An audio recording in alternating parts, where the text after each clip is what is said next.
నమస్తే అండి, welcome to my channel. నేను వెల్లి చక్రధర్. చాలామంది ఈక్విటీ మ్యూచువల్ ఫండ్స్ తీసుకునేటప్పుడు ఒక 5 ఇయర్స్ రిటర్న్స్ చూస్తారు, అలాగే 10 ఇయర్స్ రిటర్న్స్ చూస్తారు. అలాగే ఒక 5 ఇయర్స్ 10 ఇయర్స్ రిటర్న్స్ తీసుకుని కనుక మనం దీర్ఘకాలికంగా ఒక ఎస్ఐపిలో గానో లేకపోతే ఒక లంసమ్ లాగానో మనం కనుక ఇన్వెస్ట్మెంట్ చేసుకుంటూ వెళ్తే ఆ ఫండ్లో రిటర్న్స్ ఎక్కువ వస్తాయి అనుకుంటామండి.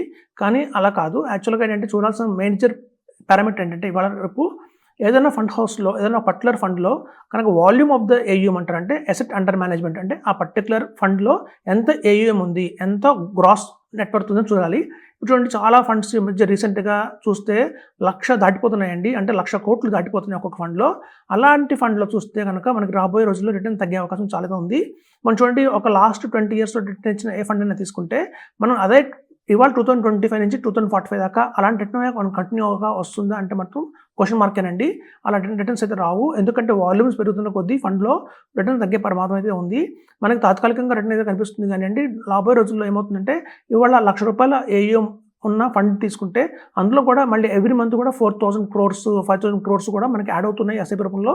ఆల్ ఓవర్ ఇండియా కూడా ఎస్ఐపి బాగా వేస్తున్నారు.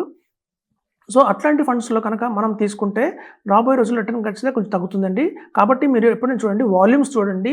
ఏదన్నా ఫండ్లో కనుక 10,000 crores అండ్ బిలో ఉన్న వాల్యూమ్ ఫండ్స్లో ఇన్వెస్ట్మెంట్ చేస్తేనే మీకు కొంచెం లాభం ఎక్కువ ఉంటుంది రాబోయే నెక్స్ట్ 20 ఇయర్స్లో.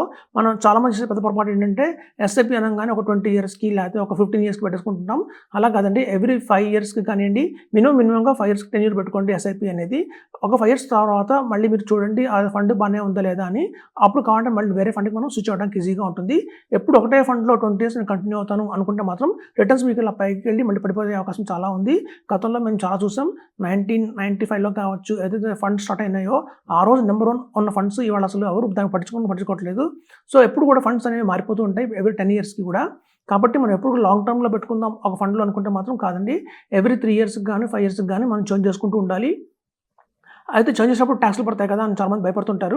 ఇప్పుడు చూడండి, ఒక ఫండ్లో మీరు పెట్టారు ఒక మినిమంగా 5 ఇయర్స్ నుంచి 5 ఇయర్స్ తర్వాత మీకు చూస్తే క్యాపిటల్ గెయిన్ అయితే మనం కట్టాలి ఓన్లీ ప్రాఫిట్లో, అది కూడా 12.5% మాత్రమే మనం కడతాము. అలా వేరే ఫండ్ వల్ల వెళ్ళటం వల్ల ఏమవుతుందంటే మీరు ఉన్న ఫండ్ కంటే కూడా మనకి 4 to 5% ఎక్స్ట్రా రిటర్న్ వస్తుంది వేరే ఫండ్లో అన్నప్పుడు కానీ తప్పకుండా మారిపోతుంది.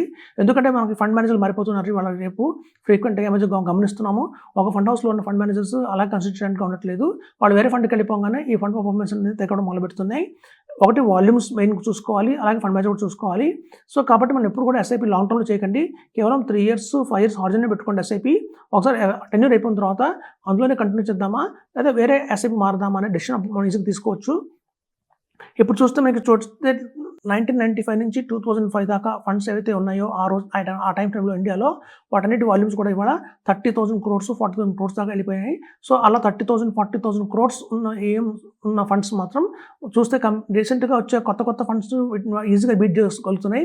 ఎందుకంటే లాంగ్ టర్మ్ ఫండ్స్ ఎప్పుడైతే తీసుకుంటారో వాటిలో ఉన్న స్టాక్స్ కూడా ఓవర్ వాల్యూ స్టాక్స్ అయిపోయినాయి ఆల్రెడీ. చాలా ఫండ్స్లో మేము గమనిస్తున్నాయి అంటే రీసెంట్గా ఓవర్ వాల్యూ స్టాక్స్ చాలా ఎక్కువ ఉంటున్నాయి కొన్ని ఫండ్స్లో.